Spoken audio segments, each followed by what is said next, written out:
Pensa só nisso. A gente passa, em média, umas 2 horas por noite sonhando. 2 horas é bastante tempo. É muito. Se você juntar tudo isso ao longo da vida, dá tipo 6 anos inteiros. 6 anos. 6 anos que a gente passa no mundo que, assim, é criado inteiramente pela nossa mente. Um lugar onde as leis da física não valem nada e a gente pode ser e fazer qualquer coisa. É verdade. E é exatamente nesse universo que a gente vai mergulhar hoje. As fontes que a gente analisou são de um documentário que faz aquela pergunta, sabe? Aquela que todo mundo já se fez. Por que a gente sonha? E o que eles significam, né? Se é que significam alguma coisa. Exato. Nossa missão aqui é explorar esse labirinto, passando pelo que diz a neurociência, a psicologia e até mesmo as tradições espirituais ao redor do mundo. E o mais curioso é que não tem um mapa único para esse labirinto, né? As respostas são completamente diferentes, às vezes até se contradizem. Como assim? Para alguns cientistas, sonhos são só ruído elétrico, tipo uma faxina mental. Para outros, são a chave para o nosso inconsciente. E para muitas culturas, são uma ponte para o sagrado. A jornada é fascinante justamente por causa desses contrastes todos. Certo. Então vamos começar pelo palco onde tudo acontece, o cérebro. Por muito tempo, o que rolava durante o sono era um mistério total, uma caixa preta. Mas tudo mudou em 1953, com a descoberta do sono REM. Exato, e foi quase por acaso. Os pesquisadores Eugene Azerinsky e Nathaniel Kleidman estavam monitorando o sono de voluntários e perceberam uma coisa que não fazia sentido. O que eles viram? Em certos momentos da noite, os gráficos mostravam que o cérebro dos voluntários ficava tão ativo quanto se estivessem acordados. A respiração e o coração aceleravam e debaixo das pálpebras os olhos se mexiam muito rápido. Ah, o tal do REM, Rapid Eye Movement. Isso, movimento rápido dos olhos. Foi a primeira vez que a ciência conseguiu, abrir uma portinha para espiar o mundo dos sonhos. É quase um paradoxo, né? O corpo tá lá, no estado mais relaxado possível, mas o cérebro tá a 1000 por hora. Totalmente. E o corpo tem um truque genial para lidar com isso. Enquanto o cérebro está nessa atividade toda, ele manda um comando para a medula espinhal que, basicamente, nos paralisa. Desliga os músculos. Desliga a maioria deles. É um mecanismo de segurança incrível, que impede a gente de sair por aí lutando com dragões ou fugindo de monstros no meio da noite. O que me faz pensar no que acontece quando esse interruptor de segurança falha. As fontes trazem um caso sobre isso de uma condição rara, o transtorno comportamental do sono REM. Sei. Contam a história de um homem, Donald Dorff. Uma noite, ele sonhou que era um jogador de futebol americano correndo com a bola. Imagina a cena. No sonho, ele está prestes a ser atingido por um adversário gigante de uns 120 quilos. Para se proteger, ele joga o ombro para frente com toda a força. Só que na vida real, o adversário era a cômoda do quarto dele. Nossa! Ele deu uma ombrada que quebrou o espelho, se machucou todo e, claro, acordou num susto tremendo. É incrível pensar nessa separação, né? A mente vivendo uma coisa épica e o corpo, felizmente, quase sempre na sua. Esse tipo de caso, embora seja assustador, mostra o poder da simulação que o cérebro cria. Mas a grande questão que veio depois da descoberta do REM foi: o que essa mente tão ativa está dizendo?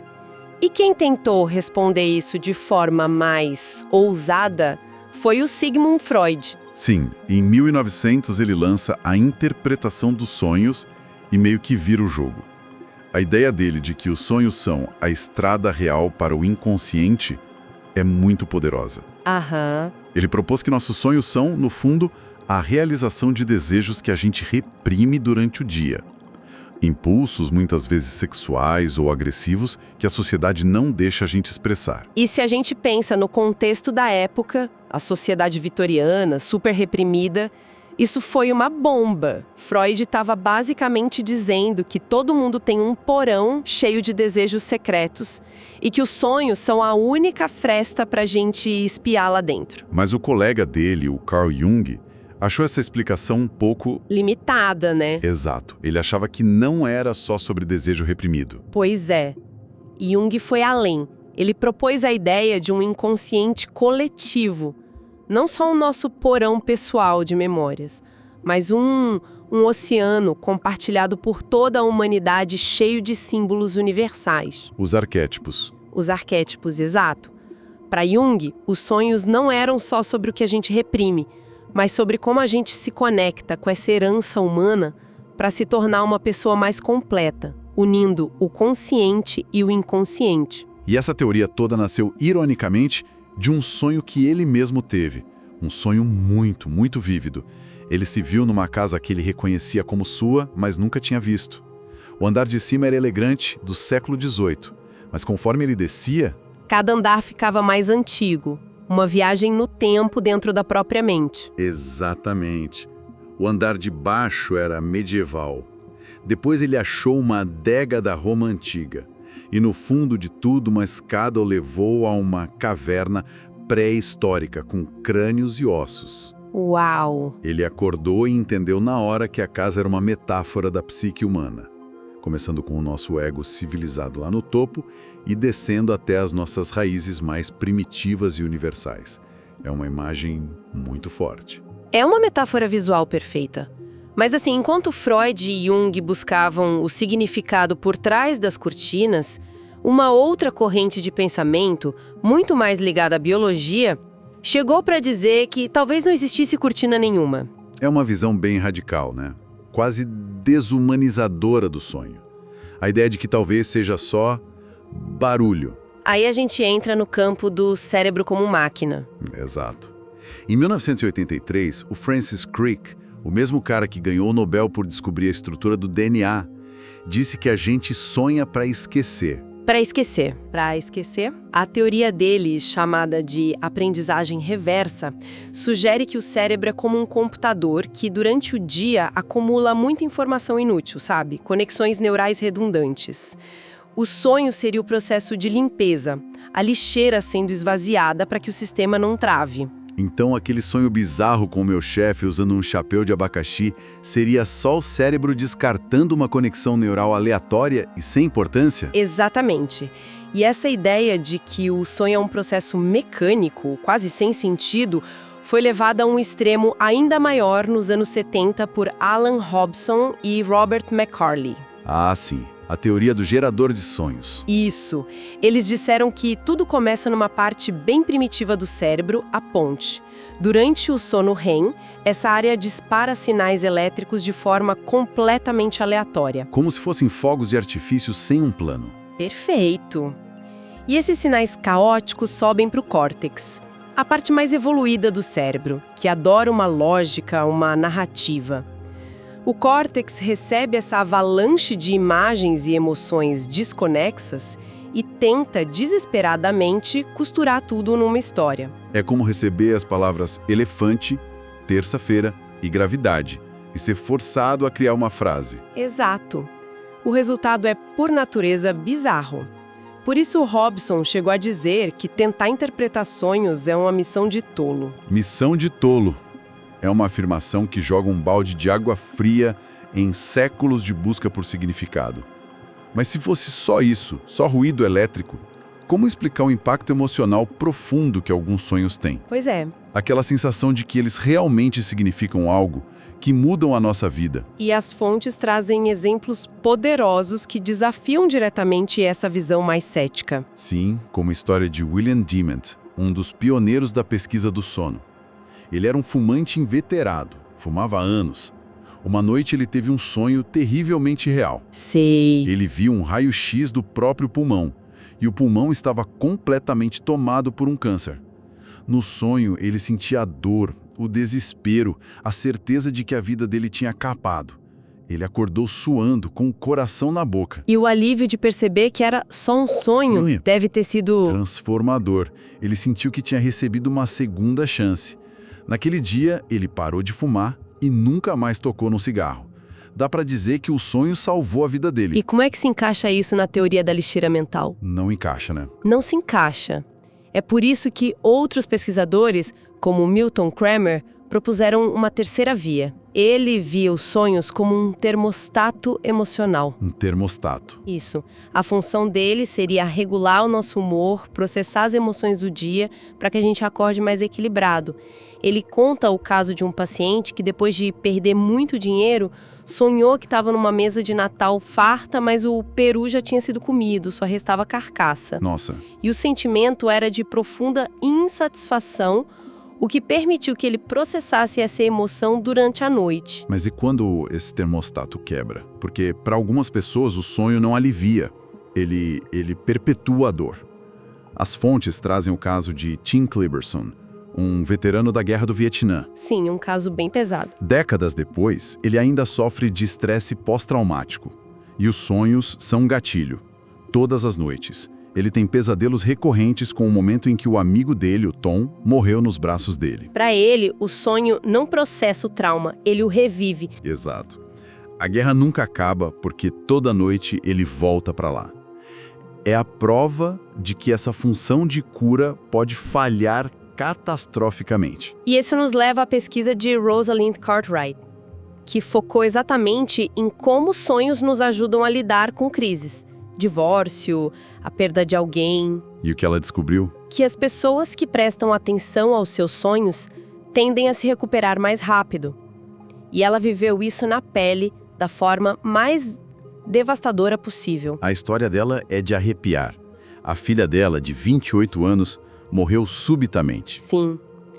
E por meses, Rosalind sonhava que estava tentando resgatar a filha em diferentes idades.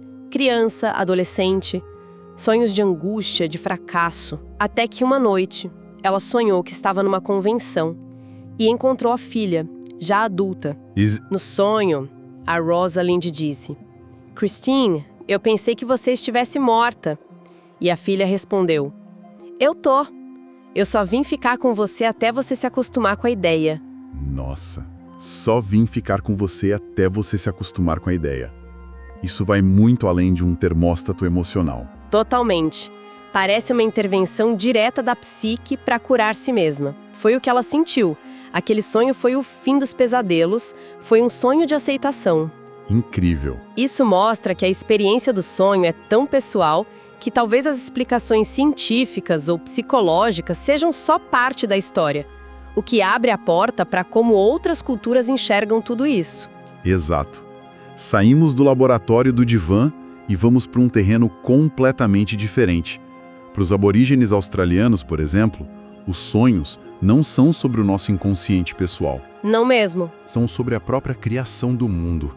Eles chamam isso de tempo do sonho, um passado mítico em que espíritos ancestrais criaram tudo. E os sonhos de hoje são uma conexão direta com esse tempo sagrado. Ou seja, sonhar não é um evento interno, é participar de uma realidade maior que está sempre acontecendo. A fronteira entre sonhar e viver é muito mais fluida. Tão fluida que eles acreditam que a concepção de uma criança tem uma dimensão espiritual que acontece no sonho. Antes mesmo da mãe engravidar, o pai sonha com o tótem do bebê. Um animal, uma planta. Isso, um animal, um lugar. Esse sonho é visto como o momento em que o espírito ancestral daquela criança decide vir ao mundo. O sonho do pai, literalmente, chama a criança à existência. Algo que a nossa cultura ocidental perdeu completamente. E essa reverência não é isolada, né? Se a gente olhar as grandes religiões, a importância dos sonhos é quase unânime. É verdade. No judaísmo, a escada de Jacó é um sonho que conecta o céu e a terra. No islamismo, as revelações do Alcorão chegaram ao profeta Maomé através de visões em sonho. O cristianismo primitivo levava os sonhos proféticos muito a sério. O que nos leva a uma última perspectiva, talvez a mais radical de todas para a nossa mente ocidental, a do budismo tibetano. Eles invertem a nossa lógica. Completamente. Nós achamos que a vida acordada é real e o sonho é uma ilusão.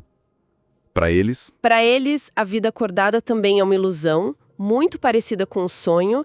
A realidade que a gente percebe é uma projeção da nossa mente. E o sonho é o campo de treinamento perfeito para entender isso. Através do sonho lúcido, né?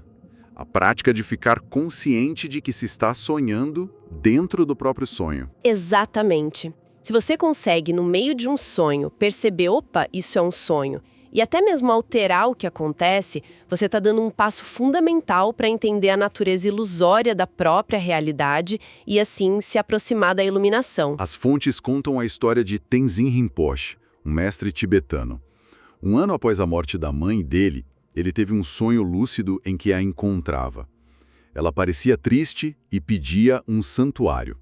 Algo que ele, morando na Itália, não podia construir. No mundo físico, né? No mundo físico. Mas no sonho, consciente do seu poder, ele transformou uma árvore num santuário para ela. E a mãe ficou feliz.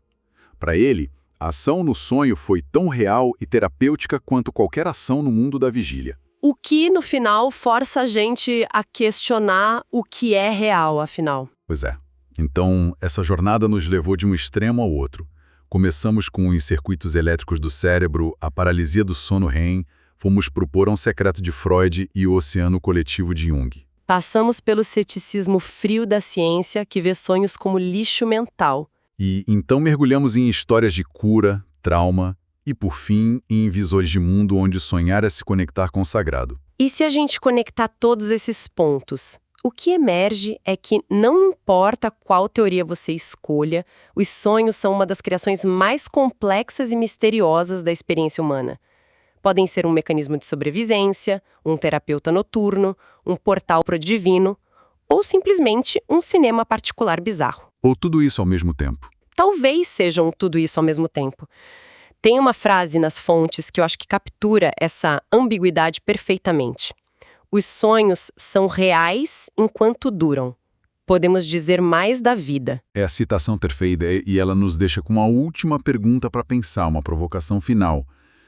Se para o nosso cérebro a linha entre a realidade do sonho, que parece 100% real quando a gente está dentro dele, e a realidade da vigília é tão tênue, tão fluida, o que isso realmente nos diz sobre a natureza da nossa própria consciência?